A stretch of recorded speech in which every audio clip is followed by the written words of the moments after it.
Hey friends, I'm the storyteller. Before you get too comfortable, do me a small favor, hit like and subscribe, but only if you really enjoy this kind of storytelling. And while you're here, tell me in the comments where you're watching from and what time it is there. I always love seeing how far these stories reach. So today's case takes us to Arkansas in the late 1980s. But before we get to the crimes that shocked the entire state, we need to rewind all the way back more than 40 years to understand where the story of the hillbilly from hell really began. Because Ronald Gene Simmons didn't just wake up one day and decide to destroy everything around him. No, like with many monsters, his darkness had a long, slow build. Ronald was born on the 15th of July, 1940 in Chicago, Illinois. He was the only child of Loretta and William Simmons, and for a little while, their small family was actually happy. They were close. They loved each other. They weren't wealthy, but they had what they needed. But that happiness didn't last. When Ronald was just 2 years old, his father died suddenly of a stroke.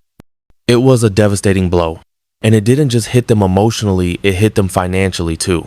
Loretta, now a young widow, had to scramble just to afford the funeral. She was completely alone, no partner, no support, and a toddler she suddenly had to raise all by herself. She tried, she really did, but it was hard. Loretta became isolated, lonely, and eventually depressed. There was no adult conversation in her world anymore, just her and Ronald, day in and day out. And deep down, Loretta didn't just want companionship, she needed someone to help carry the weight. She longed for a man, not just for herself, but also to give Ronald another father figure. Eventually, she started dating again, and before long, she met a man named William Griffin, a soldier in the U.S. Army. They hit it off quickly. Loretta married him, and Griffin took on the role of stepfather to young Ronald. Now, Ronald was still very little too young to understand the shift. To him, this man was simply dad. And honestly, he was happy to have someone there. Someone who filled that space. Someone who brought structure back into the house. But Griffin's job came with a catch-one that would define Ronald's entire childhood: relocation. Because Griffin was in the Army, the family had to move constantly. New towns, new countries, new schools, over and over again. And that kind of lifestyle took a real toll on Ronald.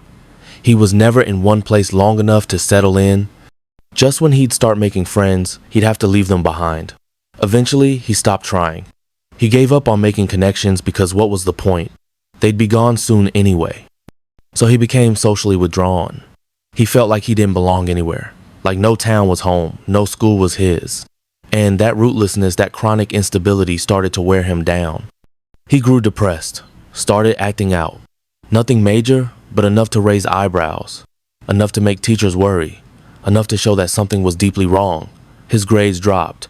He stopped caring about his future. He saw no reason to try, because he didn't see a future for himself. Ronald Gene Simmons was a very lonely boy. He was an only child, with no friends, no siblings, no one to confide in. And school, it became his worst nightmare, because home was quiet. At home, at least, he could be alone in peace. But school, he just hated everything about school. As Ronald got older, school became more and more unbearable for him. By the time he turned 17, he'd had enough. He dropped out. He didn't care about finishing his education. In his mind, school had never given him anything but stress and isolation. He figured he'd be better off just stepping out into the real world, finding work, starting a life, chasing something bigger. And ever since he was young, Ronald had admired the military, probably because of the influence of his stepfather, who had been in the Army. But Ronald didn't want to follow the exact same path. There was something about the Navy that appealed to him more: the structure, the order, maybe even the ocean itself. So he applied, and at 18 years old, Ronald Gene Simmons officially joined the U.S. Navy. He was stationed for the first time in Washington, and it was there, on the edge of a new chapter in life, that Ronald met someone who would change everything for him. Her name was Becky Olabari. She was his first serious, long-term girlfriend. And from the moment he met her, Ronald knew she was different. There was something about her, something that stirred, something inside him. And he told himself, This is the woman I want to spend my life with. They went on a first date, then a second, then a third, and quickly, they became inseparable. Their relationship moved fast, maybe too fast, but Ronald didn't care. In 1958, just a short while after they started dating, Becky gave birth to their first child, a baby boy whom they named Ronald Gene Simmons Jr. To avoid confusion, the boy eventually went by Gene, so for the sake of this story, we'll call him that too. Shortly after Gene was born, Ronald and Becky got married. They moved to New Mexico, to a small, quiet town where they could settle down. Ronald was still working in the Navy, which meant he was away from home a lot. Meanwhile, Becky stayed home with the baby, and honestly, they both seemed content with that setup. It was the kind of life they talked about when they first got together. A family, a house, a future, and for a while, it worked. 2 years after their wedding, Ronald and Becky welcomed their second child, a baby girl named Sheila. And for reasons no one could fully explain, Ronald seemed to bond with Sheila in a way he never had with Gene.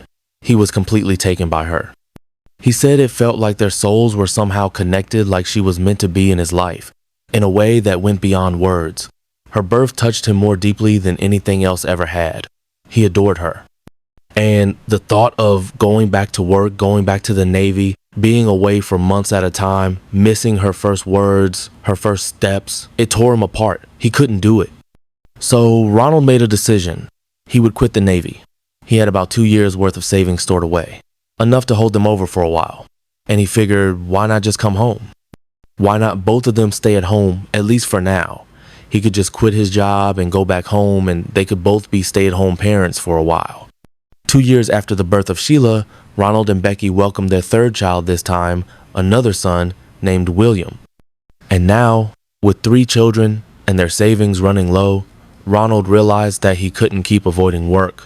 Raising a growing family wasn't cheap. And whatever cushion they'd had in the bank was starting to vanish. But instead of rejoining the Navy, Ronald decided he wanted something new. So he enlisted in the U.S. Army. It was a shift, but a familiar one. Military life was all he had ever really known. But even while he was serving, his thoughts constantly drifted home. And not to his wife, not to all 3 of his children. No, his mind always returned to Sheila. He missed her more than anyone, more than William, more than Gene, more than even Becky. It became painfully obvious to everyone around him. Sheila was different in his eyes. During his visits home, Ronald would go out of his way to spend as much one-on-one time as he possibly could with her. Time alone. And slowly, terrifyingly, his obsession grew into something much darker. Ronald began sexually abusing his own daughter. At first, it was subtle. Sheila was still just a child, too young to fully understand what was happening. The abuse began with things that might not have raised alarms, him watching her get changed, brushing against her inappropriately, crossing lines that no parent ever should. But as the years passed, Ronald's behavior escalated, and eventually, it turned into something unimaginable. He began raping Sheila regularly, and once he started, he never stopped. He took everything from her, her childhood, her trust, her safety, all while the rest of the family remained completely unaware. Even Sheila, in those early years, didn't fully understand what was happening to her. But when she grew older, when the truth of her father's actions finally hit her, she was filled with hate. By that point, the abuse had become a regular routine. She had no power, no voice, no protection. And Ronald, he faced 0 consequences. He was living a double life. At home, he was a monster, but in uniform, he was praised. He earned medals, commendations, and honors in the Army. People called him brave, a role model, a hero. No one knew the truth about what he did when he went home at the end of the day. Over time, Ronald and Becky had 4 more children. That brought the total to 7. They had 3 more daughters, Loretta, Marianne, and Becky Jr., and a son named Eddie. And when Ronald turned 39, he finally retired from the Army. He said he wanted to be a family man again, to spend more time with the people he loved, so they moved back to town, and with 7 kids trailing behind them like a parade, the Simmons family became unmissable in the community. Everyone knew who they were, but as Ronald became more visible, so did his true character. His reputation in town began to rot. People started calling him a hillbilly, not just because of how he looked, but because of how he treated people. He was rude, aggressive, and entitled. Locals described him as disrespectful, ignorant, and, at times, dangerous. Some people, especially women and girls, were genuinely afraid to pass him on the street. Because Ronald Simmons wasn't just gruff, he was known for sexually harassing, catcalling, and sometimes even groping strangers. Sometimes it was young women, sometimes it was young girls. People in the town knew something was off about Ronald Simmons. They saw how he carried himself, his anger, his rudeness, the way he looked at young girls on the street. Everyone noticed. But somehow, he always escaped consequences. No one ever called him out. No one reported him. Maybe they were scared. Maybe they didn't think anyone would believe them. Or maybe they just didn't want to get involved. But people knew. One of the clearest early glimpses into the reality inside the Simmons household came from a girl who was once Sheila's friend. They were just kids at the time. One afternoon, after school, she came over to Sheila's house, and what she saw left a mark that she would never forget. She later described the experience with chilling clarity. He had beer in his hand all the time. He had one little room that he would stay in all the time, and it was dark. It seemed spooky, and it stunk. This little room was off limits. Ronald had made that very clear. No one, not even his own children, was allowed inside. That was his room, his private space, his kingdom, in a way. But Sheila and her friend were just curious kids. They'd never seen inside. So they peeked in, and Ronald found out. He snapped. He screamed, raged, and punished them both. But that wasn't enough for him. To make a point, he punished the other kids too, just to show everyone what happens when you break his rules. After that day, everything changed. No more friends were allowed to come over. None of the Simmons children were allowed to go to anyone else's house either. They became cut off, isolated. A house already steeped in secrecy and abuse now became a prison. And from that point forward, the Simmons children began to live like ghosts, silent, hidden, and alone. But through it all, one thing never changed. Ronald's ongoing abuse of Sheila. It had been happening for years by this point, and he showed no signs of stopping. And somehow, no one had caught on. Until April of 1981. That's when police received a phone call from one of Ronald's neighbors. The man had witnessed something that shook him to his core.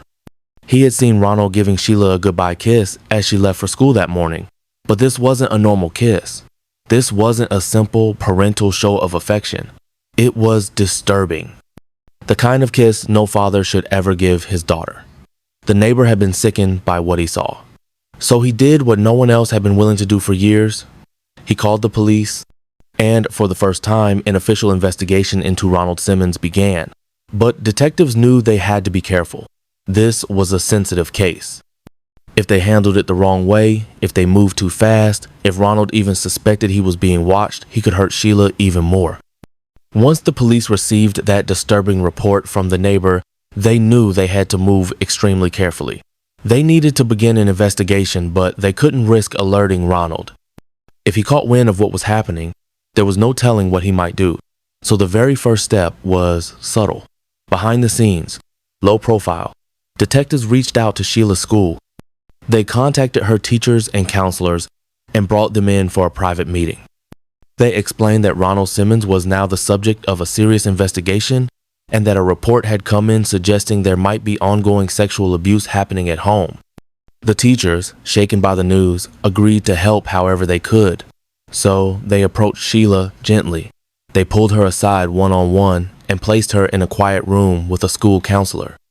Then they asked the questions, carefully, compassionately. And what happened next was both heartbreaking and extraordinary, because Sheila didn't shut down, she didn't run or lie or deflect. Instead, she was completely honest. She told the counselor everything. She told them that yes, her father had been abusing her for years. And not just that. She also revealed that she was currently pregnant with Ronald's child. This changed everything. The school immediately contacted social services. This wasn't something that could wait. It was now a matter of urgent child protection. Within hours, social workers arrived at the school. They sat down with Sheila, and she repeated her story from beginning to end. She told them how it had started when she was just a child, how the abuse had grown worse over time, how it had become routine, and how no one had ever noticed. No one had ever offered help until now. That same evening, a full-scale police investigation was officially launched against Ronald Gene Simmons. But there was a problem. Somehow, and to this day, it's still unclear how Ronald found out. He learned that the police were building a case against him, that Sheila had spoken up, and Ronald knew that if he stayed, it was only a matter of time before he'd be arrested. So he made a decision. He went home, gathered his family, and told them all to pack their bags. They were leaving. Immediately, that night, the Simmons family got into their car and fled the state. Ronald's plan was simple: cross the border into Arkansas and start over. A new town, a new house, a fresh start as if none of it had ever happened. And somehow, for a little while, it worked. For the next few months, they settled into a quiet life in Arkansas. They stayed under the radar, keep their heads down. And because they were now living in a different state, the police department in their old town couldn't legally continue the case.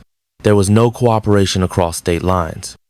The investigation couldn't be carried over from one police department to the other. What happened next was, honestly, one of the most infuriating parts of this entire story. You'd think that once Ronald Simmons crossed into Arkansas, the police in New Mexico would do the bare minimum: pick up the phone, call Arkansas law enforcement and say, "Hey, we were in the middle of a case involving child abuse. The victim is pregnant. The suspect fled. Please keep an eye on him." But they didn't. They didn't make a call. They didn't send a file. They didn't even notify anyone. They just dropped the case. And that's not exaggeration. They literally had proof that Ronald Simmons had been abusing his daughter for years and that she was now pregnant with his child. And they still let him go. No follow-up, no coordination, no accountability. It's one of the most frustrating, jaw-dropping failures of law enforcement you'll ever hear. So in Arkansas, Ronald was completely off the radar. No one knew who he really was. No one was watching him. And of course, he took full advantage of that. The abuse of Sheila continued. No one was stopping him now. There were no neighbors watching, no police asking questions, no school counselors reaching out, and eventually, Sheila gave birth. She delivered a baby girl, a child that was both Ronald's daughter and granddaughter. They named her Sylvia Gail Simmons. And now Ronald had exactly what he wanted: a life hidden from scrutiny and total control over everyone around him. For the next few years, the Simmons family stayed on the move. They bounced from town to town across Arkansas. Ronald was paranoid. He still believed that police were looking for him, even though we know now they weren't. So he refused to settle anywhere permanently. He didn't want neighbors. He didn't want attention. But the constant running started to wear him down. Always looking over his shoulder, always on edge, always packing and unpacking. He hated it. What he wanted now was a home, but one that was far away from society, hidden from the world. And that's when Ronald Gene Simmons found his solution. He came across a large plot of land, about 13 acres, sitting on the top of a hill about 7 miles from the nearest town. It was remote, quiet, isolated. From the hilltop, there were no neighbors in sight. And that's exactly what Ronald wanted. A place where he could do what he wanted, when he wanted, without anyone watching. A place where no one could hear you scream. But there was a catch. This plot of land, it was literally just that land. No house, no plumbing, no electricity, nothing. Just empty fields, wild grass, and dirt. So they started from scratch. One of Ronald's first orders to his children was to head down to the edge of the hill and dig a giant hole, a cesspit. That would be their toilet. They were going to relieve themselves in a hole in the ground. That was how they would live now. While the kids dug, Ronald got to work on something else: privacy. He built a 10-foot tall wooden fence around the entire 13 acres, a wall to keep the outside world out and his victims in. He wanted them to be completely alone, and he succeeded. Now, you're probably wondering, where did they sleep? Where was their actual home? Well, there wasn't one. On the day they bought the land, Ronald took the family to a scrapyard and bought 2 broken down mobile homes, the cheapest, most rundown ones he could find. They towed them up the hill, parked them side by side, And that was it. That was the Simmons family home. They had gone from a modest but stable life back when Ronald had a military career and steady income to living in total isolation, without basic utilities, in broken trailers surrounded by a homemade prison wall.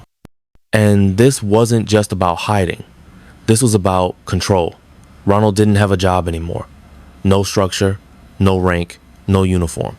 So he tried to recreate that authority in his own little kingdom. He became the dictator of the hill. And to get by, to put food on the table, he started doing odd jobs. No qualifications, no experience outside the military. So he'd just walk into town every now and then, ask around, see if anyone needed something done. He would just go out into the town and ask people if they wanted stuff to do, To make ends meet, Ronald started doing what most people would call odd jobs. Just small tasks here and there, fixing things around the house, patching roofs, building shelves, maybe helping out on a nearby farm. The kind of little handyman work that people in small towns always seem to need. And in theory, that should have been the perfect gig for someone like Ronald. There's always work to do. Always someone who needs help.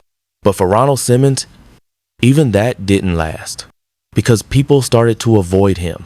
At first, they were just uncomfortable around him. But soon, that discomfort grew into disgust.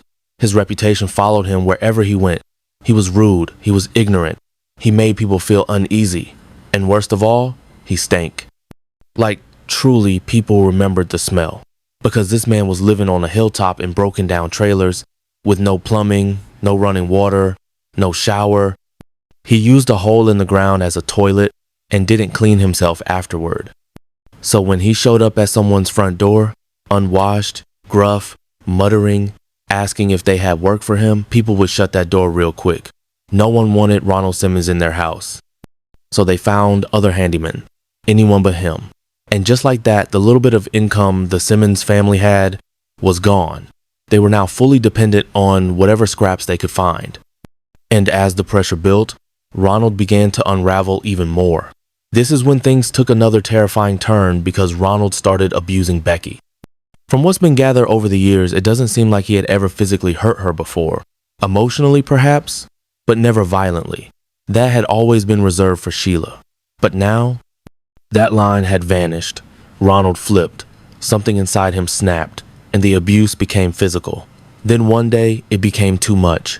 Becky had had enough. She walked out. She left Ronald Simmons and all 7 of their children behind. She was done. But her absence didn't last long.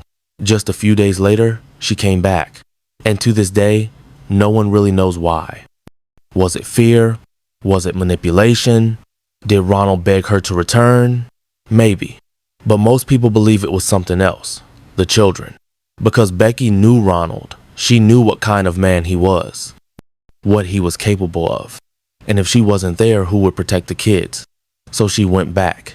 Not because she loved him, not because she forgave him, but because she couldn't leave her children alone with him. And that became a pattern. Becky would leave, then return, leave again, then come back. Over and over, more than 10 times in the years that followed. She didn't want to be there. She didn't want that life. She tried, really tried to escape, but something always pulled her back. Maybe it was the kids. Maybe it was money. Maybe she was desperate for somewhere to live, and Ronald had that. Becky kept going back to Ronald not because she loved him, not because she wanted to, but because she had no choice. It was always about necessity, about protecting the kids, about surviving. And as the years passed, like in every family, the dynamic began to shift.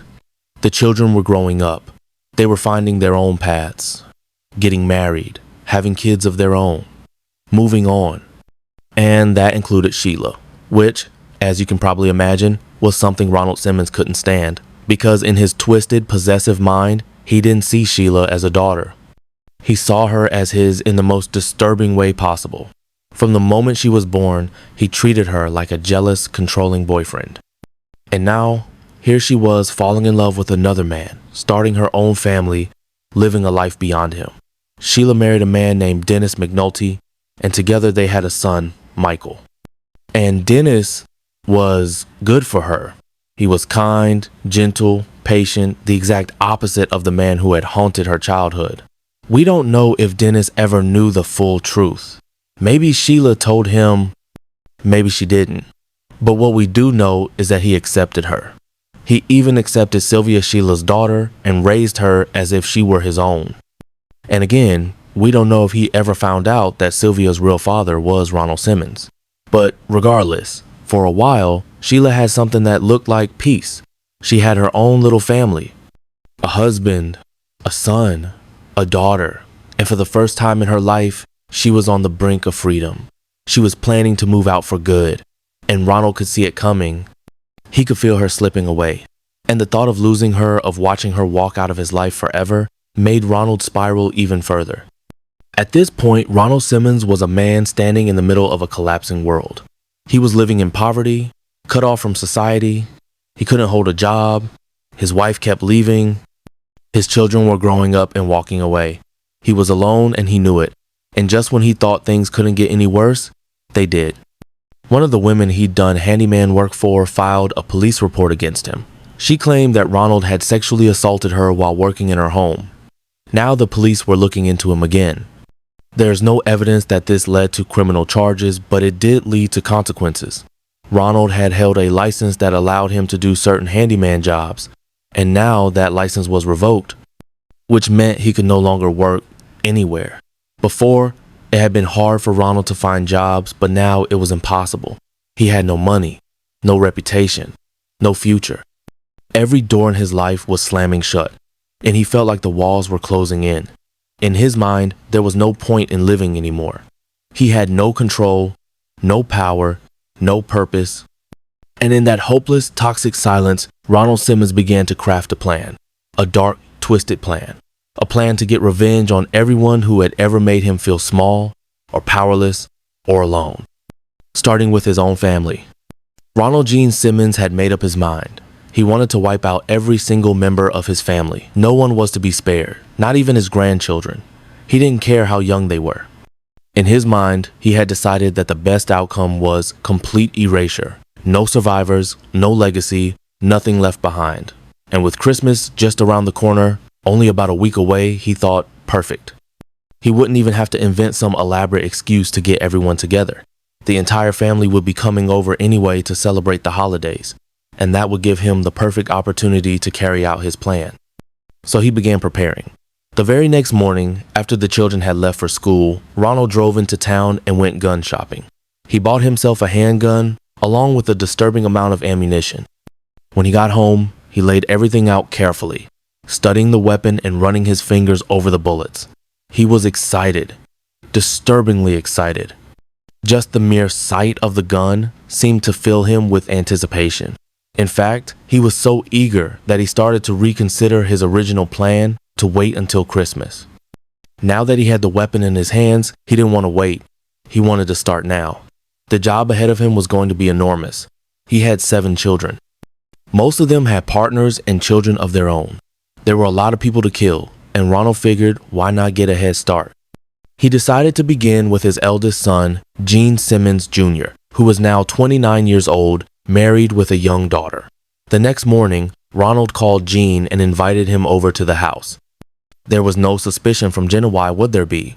It was nearly Christmas. A father inviting his son over wouldn't have seemed unusual. But the moment Gene walked through the door, Ronald didn't hesitate. He pulled the gun from his pocket and shot his son point blank in the head, killing him instantly. Becky, Ronald's wife, and Gene's mother was right there. She witnessed the horror unfold in front of her and stood frozen in disbelief. But before she could even scream, Ronald turned the gun on her and shot her too, ending her life in seconds. In a matter of moments, Ronald had become a double murderer, killing both his wife and his eldest son. But it didn't stop there. Gene had brought along his 3-year-old daughter, a little girl named Barbara. Ronald walked over to where the child was sitting, calmly, methodically. He placed his hands around her tiny neck and began to strangle her. He squeezed until life slipped out of her body. No hesitation, no remorse. Within just a few minutes, Ronald Gene Simmons had killed 3 members of his own family, a son, a wife, and a granddaughter. What stood out to investigators later was the shift in his method. He had used a gun to kill the 2 adults, but chose strangulation for the child. Why? No one can say for sure. Perhaps in his twisted mind, he thought this was a more appropriate way to kill a child. It's hard to understand the rationale of a killer when you don't think like one. But this would go on to become a pattern in the murders that followed, one method for adults and another for children. So now, Ronald is just standing there, alone on his land, with 3 lifeless bodies sprawled out at his fetus wife and 2 of his children. There's no panic in him, no rush, no regret. Just a heavy silence broken only by the wind rustling through the trees and maybe the distant sound of the television still playing in the background, back in the mobile home. He stands still for a moment, maybe to think. Or maybe not. Maybe it was all planned, because he knows exactly what needs to happen next. Dragging a body across uneven dirt and dying grass isn't easy work. And yet, one by one, he grabs their arms and begins the slow process of hauling them to the farthest corner of the property. 13 acres of land, that's a lot of space, a lot of silence.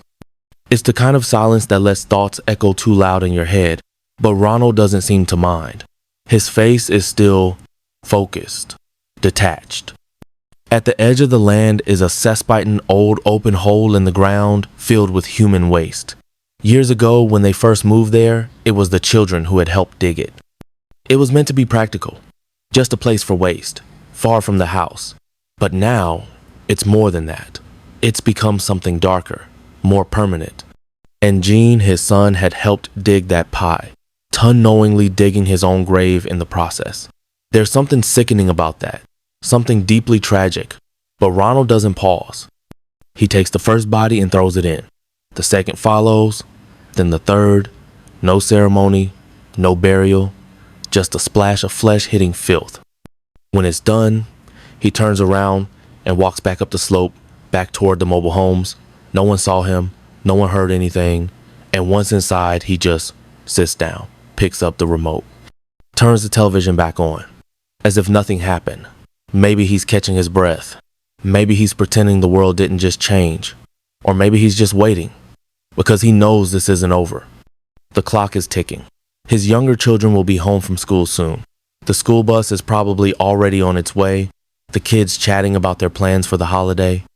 It's the last day before Christmas break, and the 4 youngest, Loretta, Eddie, Marianne, and Becky Jr., are the only ones still in school. They'll be getting off the bus any minute now, backpacks slung over their shoulders, full of energy and Christmas cheer. And Ronald just waits. Calm, steady, ready. Soon enough, the school bus pulls up, just like every other day. The kids get off, laughing, nudging each other. They walk up the dirt path, expecting the warmth of home, maybe a snack, maybe a hug. But what they get instead is their father's voice calling out from inside the trailer. "Come in," he says. "I've got a surprise for you." The kids stop for a second. A surprise? On the last day before break, their faces light up. They look at each other, excited. Maybe it's an early Christmas present. Maybe it's something fun. They rush toward the door, eager. Ronald is standing at the top of the steps, a small smile playing on his face. He tells them he has something special for each of them, but they have to come in one at a time. He says he wants to see their reactions, and they believe him. 17-year-old Loretta goes first. She steps inside and closes the door behind her. She probably still thinks this is a game, maybe something funny or sweet, but the moment that door shuts, Ronald grabs her. His hands wrap around her throat with terrifying precision, and before she even has time to scream, she's gasping for air, kicking, struggling. It doesn't take long. When she stops moving, he doesn't relax. He needs to be sure. So he drags her limp body outside to the back of the mobile home, where there's a large barrel used to collect rainwater. He holds her head under the surface for several long minutes, just to make sure. If she hadn't already died from strangulation, then the water would finish the job. Next, he calls in 14-year-old Eddie. Same approach, same outcome. Then comes 11-year-old Marianne. Then 8-year-old Becky Jr., one after another. Each child walks into what they believe is safety, and each meets the same brutal, quiet end. Ronald never hesitates, never stops, never changes his tone. When it's over, he has 4 more bodies on his hands, 4 more children, his own. And once again, he makes the long walk to the cesspit, dragging their bodies behind him. The hole is already full of filth and decay, but there's still room. One by one, he drops them in. No words, no pause, just the sound of bodies hitting the sludge below. He knew that his children will be decomposing in that hole that he was still going to the toilet in every single day. And he knew that with the inevitable decomposition that was going to happen over the next few days, there was going to start to be a gnarly smell coming from that cesspit like rotting human flesh. After the murders of his 4 youngest children, Ronald still wasn't finished. He knew that decomposition would start soon, and the smell of it would eventually rise up from that cesspit, the pit, now filled with the corpses of his wife and 7 of his children. And so, in a strange, almost symbolic act of control, he went out and fetched a can of kerosene. Quietly, he returned to the pit and doused the entire area in the sharp, pungent fuel, soaking the waste and the bodies underneath it. His logic? If the scent of death came creeping up from under the ground, maybe the stench of kerosene would overpower it. It was after this that Ronald Gene Simmons, for the first time in his life, found himself completely alone. Every single person he had ever lived with was now dead. And that night was the most peaceful night of his entire existence. The silence wasn't empty to him, it was sacred. The absence of noise, of voices, of needs and responsibilities was something he had never experienced before. And he loved it. He cherished it. He didn't want to leave. In fact, he decided that he wouldn't not yet.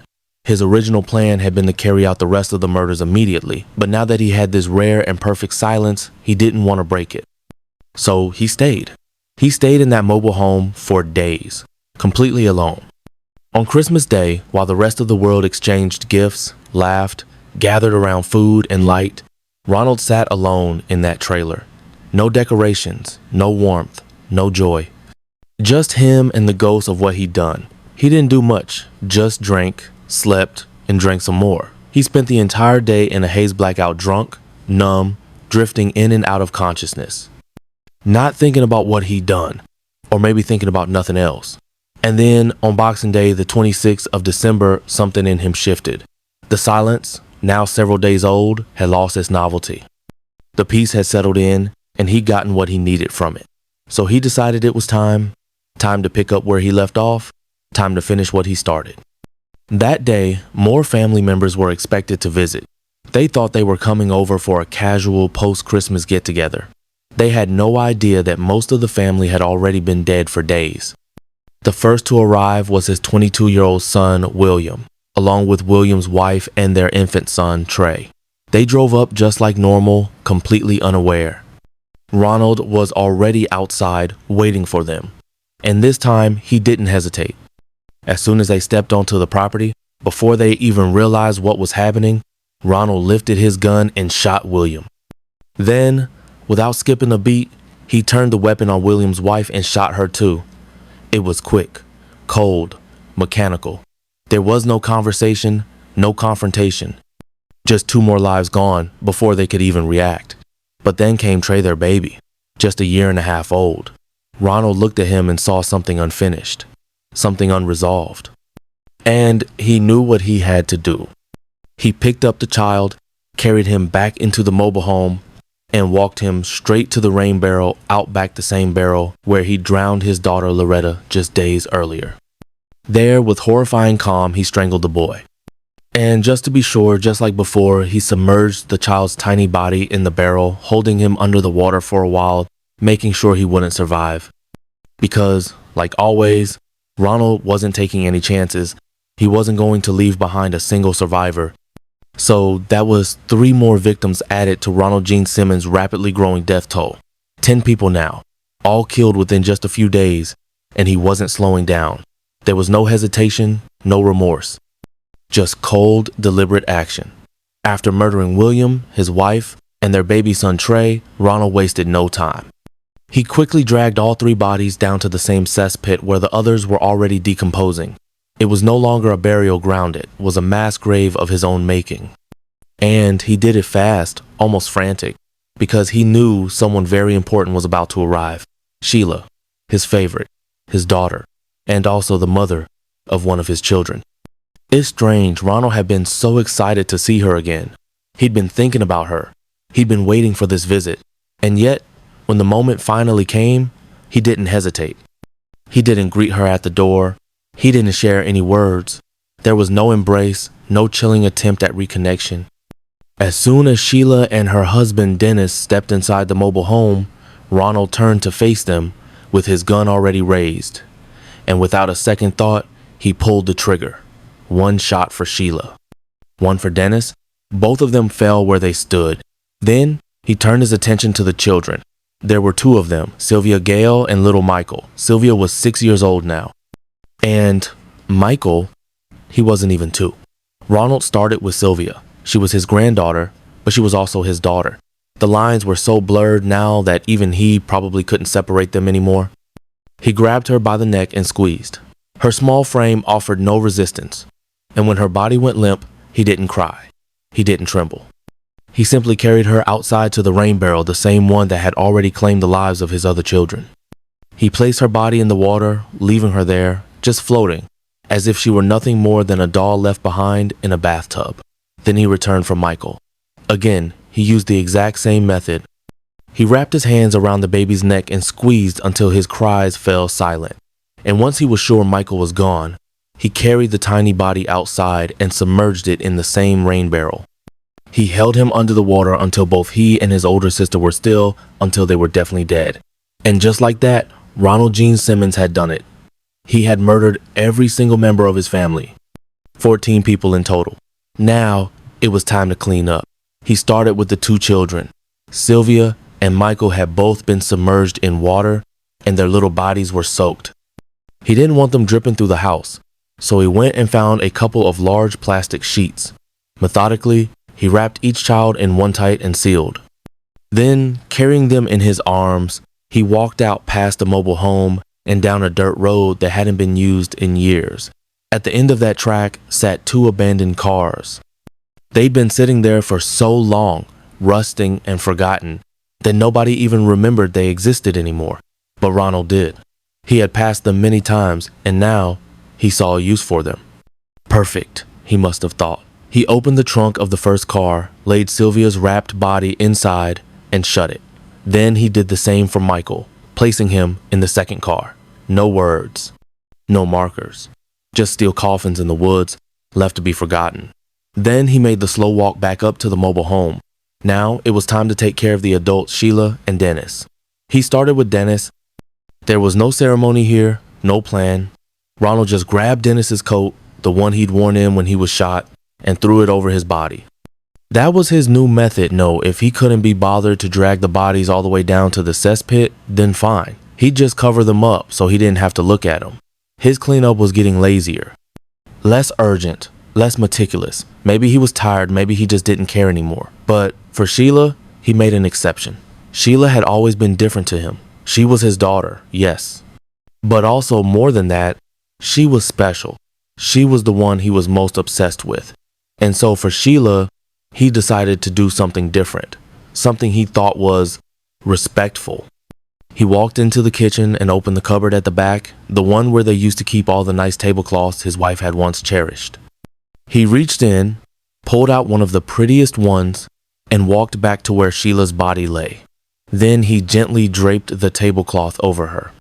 So now, Ronald was all cleaned up. Well, not really. The bodies were still scattered across his living room floor, some of them beginning to smell, others wrapped haphazardly in sheets or coats. But in his mind, things felt settled, quiet, handled. He had done what he set out to do. And for Ronald, that was enough to call it cleaned up. On Boxing Day, the very same day he finished off the rest of his family, something popped into his head, a detail he had almost forgotten. The Christmas presents. Before Becky was murdered, she had ordered all of the kids' Christmas presents from a local department store. They were supposed to be picked up in person before Christmas Eve. But of course, she never made it that far. Ronald had killed her before she had the chance. And now those unclaimed presents were sitting at the store, waiting for a mother who would never arrive. And Ronald realized that could be a problem. Because what kind of mother of 7 suddenly doesn't pick up her kids' Christmas presents just days before the holiday? That kind of absence doesn't go unnoticed. It could raise questions. Maybe not immediately, but eventually someone will realize something wasn't right. And if the store flagged it, or tried to get in touch with Becky, or worse alerted the authorities, the entire illusion he'd built would start to fall apart. So, despite everything, despite the mess, despite the corpses, Ronald got dressed, got in his car, and drove to town. He walked into the department store like nothing had happened. Like he wasn't a man who had just murdered 14 members of his own family. He approached the counter and calmly claimed the presents, offering some vague excuse about why his wife hadn't been able to make it before Christmas, something about illness or a scheduling issue. Whatever it was, it worked. The staff handed over the gifts with no suspicion, crisis averted. Then, rather than heading back home immediately, Ronald decided to stop by a local bar. He sat alone, drank heavily, and stayed there for most of the afternoon. No talking, no socializing, just glass after glass of whatever he could get his hands on. Maybe he was trying to drown the weight of what he'd done, or maybe he was just passing the time. Either way, by the end of the day, he stumbled out of that bar more intoxicated than he'd been in days. And again, he gave himself a break, a few more days off, a little more time to enjoy his new reality. He was alone now, completely, and he liked it. That was the whole point, wasn't it? Up on that hill, surrounded by silence, he finally had what he believed he always wanted. No responsibilities, no interruptions, no expectations, just him, separated from the world, free from his family, free from anyone. For the next few days, Ronald barely left the living room. He spent most of his time watching television, sleeping, and drinking. But the most disturbing part wasn't what he did, it was where he did it. Because he wasn't alone in that room. His daughter's lifeless body, Sheila, was still lying there, not far from the couch. Her husband, Dennis, too. Both of them were exactly where they had fallen when he gunned them down. And Ronald didn't bother moving them. He didn't even cover them up again. He simply sat beside them, day after day, in a quiet room where the television played softly and the corpses of his victim Shee's family lay next to him on the floor. 2 days later, it was the 28th of December, and Ronald Gene Simmons felt the urge again, that dark, rising itch, the one that only murder seemed to scratch. By this point, he had already killed his entire family, his wife, his children, even his infant grandson. That was supposed to be the end. That was the plan, his mission, his revenge. And it was complete. There was nothing left to prove, nothing left to silence. But something had changed inside him. Killing had given him something: power, clarity, release. And now it wasn't about revenge. It was about the feeling, the rush, the moment of control, the way the world seemed to hold its breath the second before someone died. And he wanted it again. He decided that on that day, he was going to kill again. But this time, he wouldn't be targeting his family. This time, he was going after anybody who had ever hurt him. People who had embarrassed him, rejected him, made him feel small. People who, in his eyes, deserved what was coming. And there were quite a few of them. He knew he had a big day ahead. Multiple destinations, multiple victims. He needed to move fast, quietly, and disappear before anyone could respond. For that, he needed a car, a reliable getaway vehicle. And as he stood on his land scanning what was left of his makeshift kingdom, he realized he already had one. His oldest son, Gene, had driven to the house before Ronald shot him. Gene's car was still parked somewhere on the property, and with it, Gene's keys. But Gene wasn't in the car anymore. He was in the cesspit, fully clothed, which meant his car key was likely still in his pocket, buried deep beneath layers of waste and rotting flesh. Ronald didn't hesitate. He trudged down to the cesspit, the same hole that now held nearly his entire blood lineage. He climbed in. He searched through the filth, through the human remains, through the stench, until finally he found it, the car key. Wet, cold, caked in sludge. But it worked. With that, he got in Gene's car and drove down into town. The nearest town was Russellville. Just a short drive, but far enough to feel like he was stepping back into the world. His first stop, Walmart. There, under the hum of fluorescent lights and rows of Christmas clearance sales, Ronald calmly walked in and purchased another handgun, along with a fresh supply of ammunition. No one questioned him. No one saw what was coming. The transaction was simple, quiet. He walked out fully armed and ready to begin what he saw as his second wave of justice. He already knew who he wanted to start with. Her name was Kathy Kendrick. She worked as a secretary at a local law firm, and Ronald had fixated on her for a long time. Every time he saw her, he tried to flirt with her, his version of flirting, anyway. But really, it was just harassment. Uncomfortable, uninvited, and relentless. Kathy had tried to stay polite at first, but Ronald didn't take hints. So eventually, she started rejecting him more firmly. She told him to stop. She reported him when things went too far. And to Ronald, all of that was a deep personal insult, a wound to his ego. In his mind, Kathy hadn't just rejected him, she had humiliated him, so she was first. Ronald pulled up outside the law office, walked to the front door, and flung it open. His face was calm. His steps were sure. He walked inside like he belonged there. Kathy looked up from her desk, and before she could even stand, before anyone could register what was happening, Ronald lifted the gun and shot her. Just her. He didn't look at anyone else. Didn't say a word. Her co-workers stood frozen in shock and horror, staring at the scene unfolding right in front of them. No one screamed. No one moved. And Ronald, he just turned, lowered his gun, and walked out like nothing had happened. Cool, quiet, emotionless, as if he had just picked up a newspaper or bought a cup of coffee. He walked down the street calmly, got into his car, and drove off. He was heading to his next destination. He was going to go and get his second victim of the day. Now Ronald was heading to his next target, the Taylor Oil Companion old job site from years before. And he wasn't going there randomly. He had a very specific person in mind, James Chaffin. Back when Ronald worked at the oil company, he and James never really got along. It wasn't like they ever had a major confrontation or a huge blowout, but their personalities just didn't mesh. They clashed constantly. There was this constant underlying tension between them, neither one understanding the other.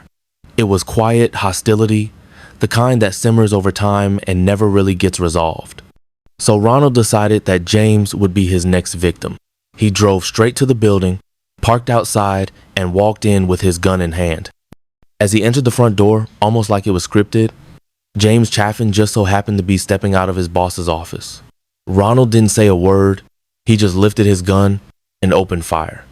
He shot at James multiple times, not holding back. And James went down quickly, killed almost instantly as the bullets tore through him. But James wasn't the only one affected. Remember, he had just stepped out of his boss's office and his supervisor was right behind him when Ronald fired.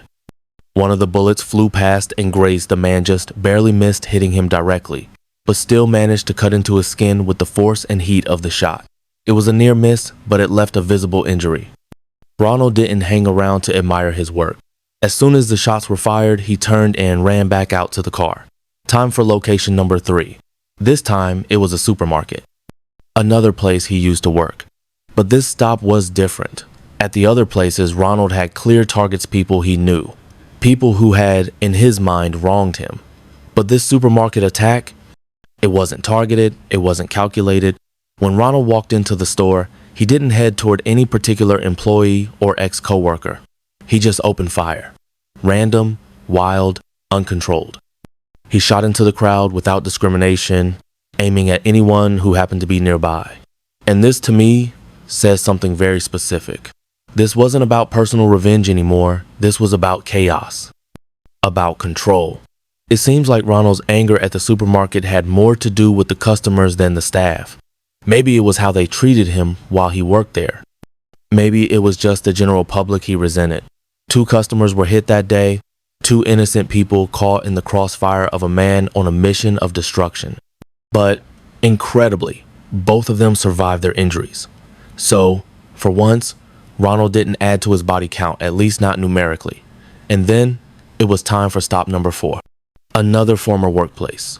And this time, Ronald was looking for someone in particular again, his old supervisor, a woman named Joyce Butts.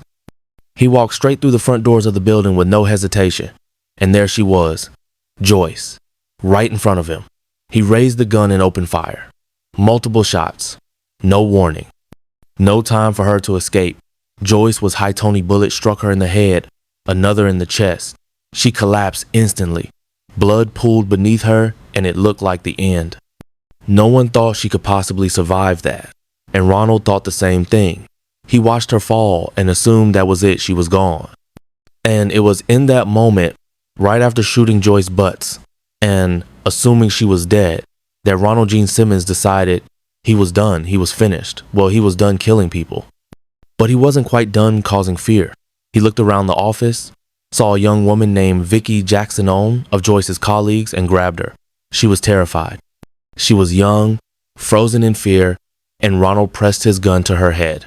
Then, calmly, he made an announcement. I've come to do what I wanted to do. It's all over now. I've gotten everybody who wanted to hurt me.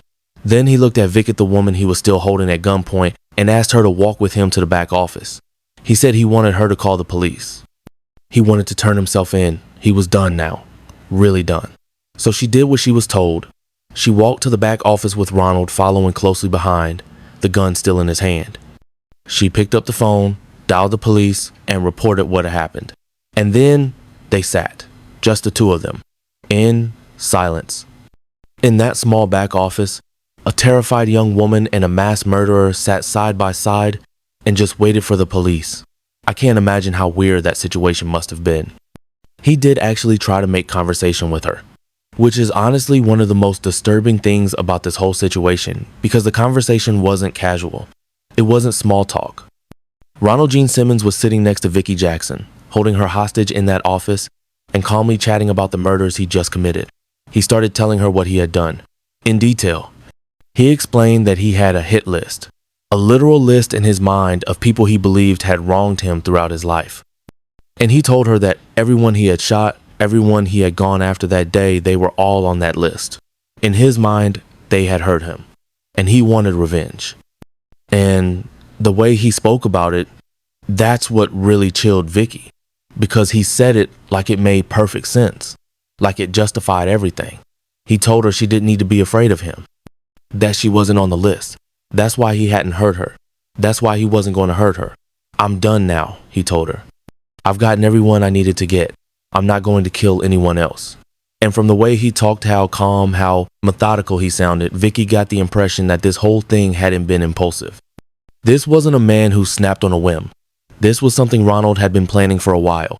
Weeks, probably. Every name, every stop, every bullet. All of it rehearsed in his mind long before that December morning. Eventually, the police arrived at the office. They didn't know exactly what to expect, but they came in full force. They rushed through the doors and tackled Ronald to the ground, restraining him on instinct. But honestly, they probably didn't need to, because Ronald wasn't resisting. He wasn't panicking. In fact, before they even asked, he handed his weapon over, just calmly gave it up. He didn't fight, he didn't run, he didn't lie. And that continued during questioning. From the moment he was taken into custody, Ronald Simmons was completely cooperative. He didn't try to cover anything up. He didn't minimize what he'd done.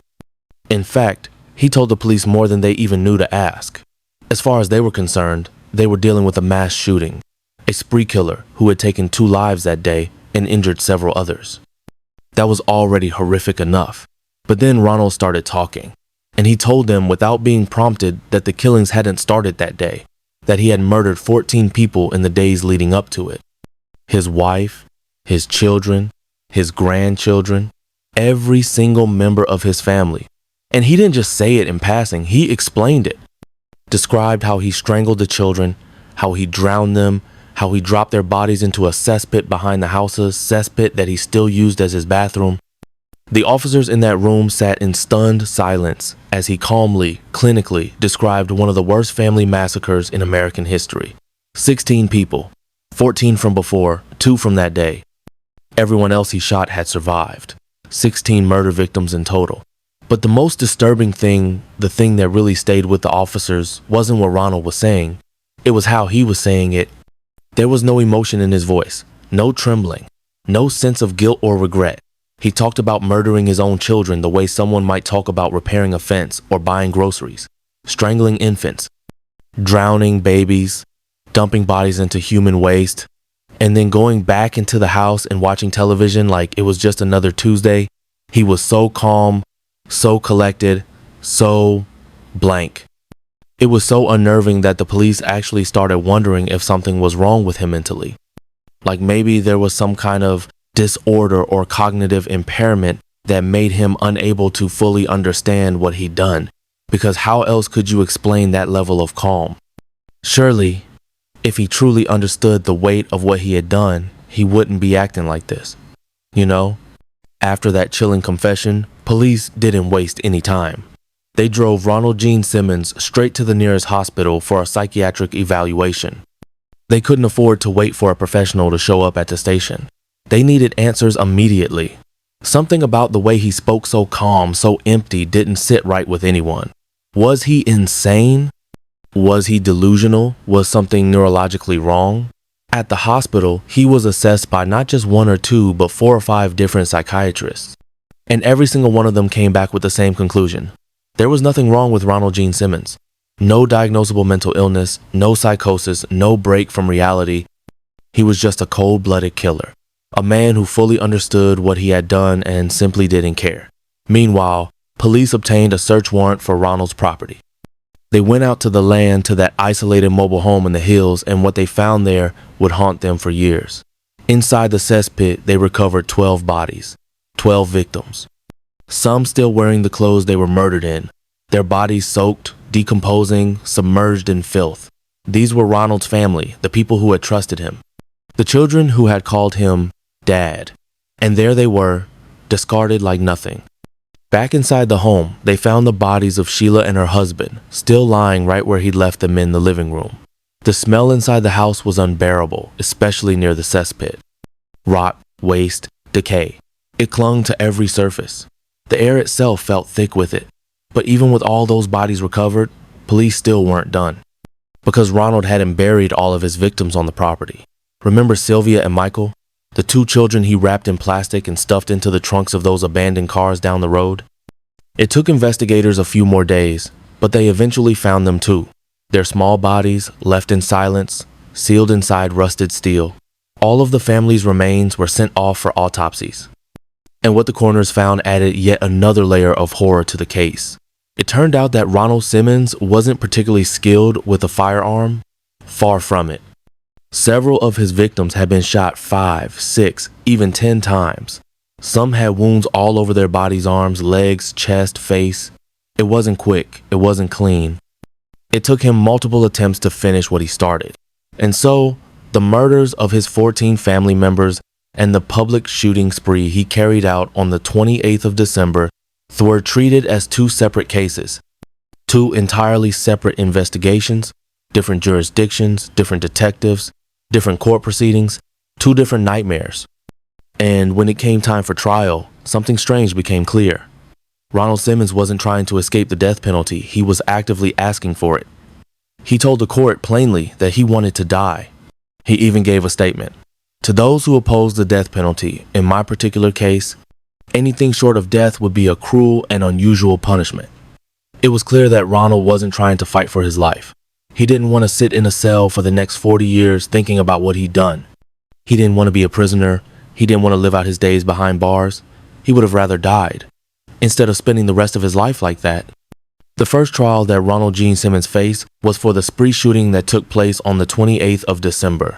He had murdered 2 people that day and injured several more.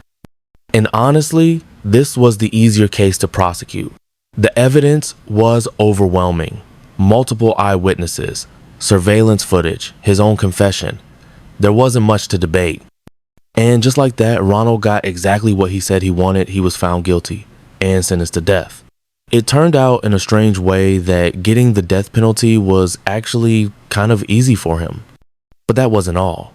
On top of the death sentence, the judge also handed him an additional 147 years in prison, which feels a bit odd. Like, when exactly is he meant to serve those years?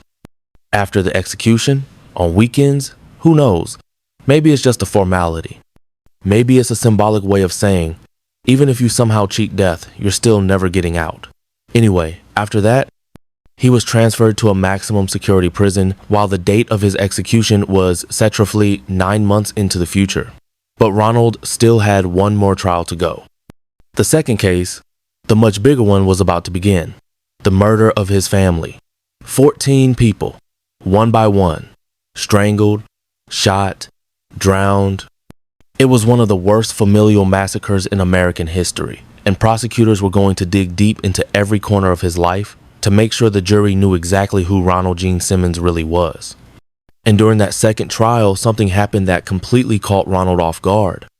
The prosecutor stood up, walked to the front of the courtroom, and revealed something the public didn't know, something Ronald didn't think anyone knew.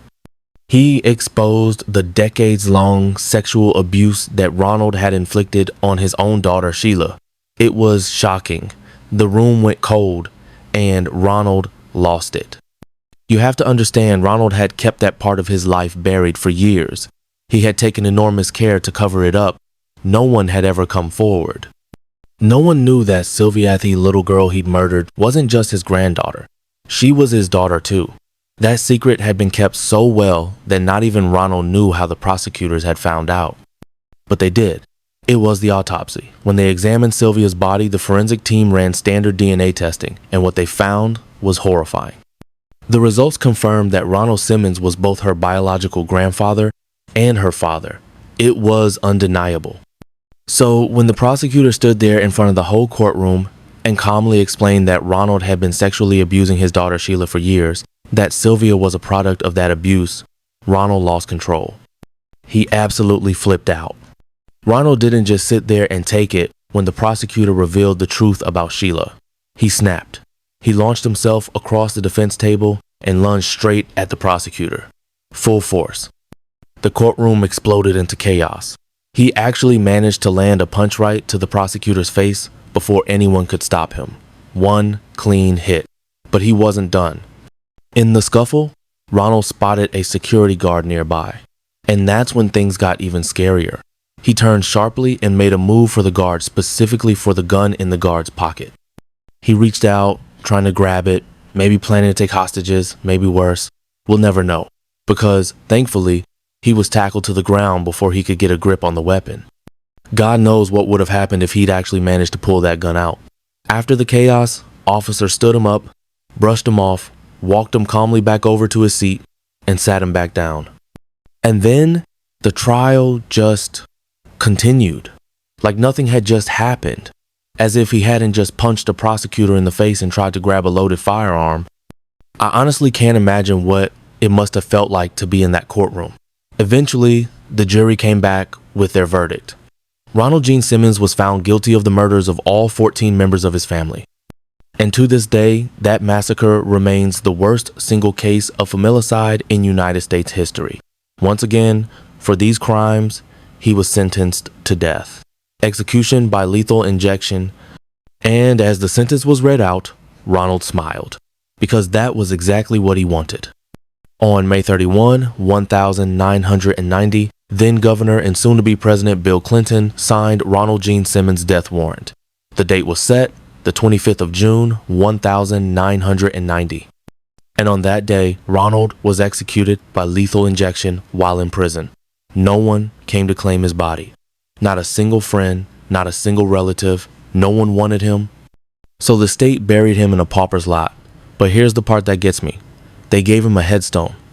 And on that headstone, they didn't mention the fact that he murdered 16 people, including his own children and grandchildren. Number. They didn't mention that at all. Instead, they focused on his military history. They called him a veteran. They talked about his army service, his rank, his years served. And like, I get it. They're not gonna engrave serial killer onto a headstone, but still, maybe we also don't need to hype the guy up that much either.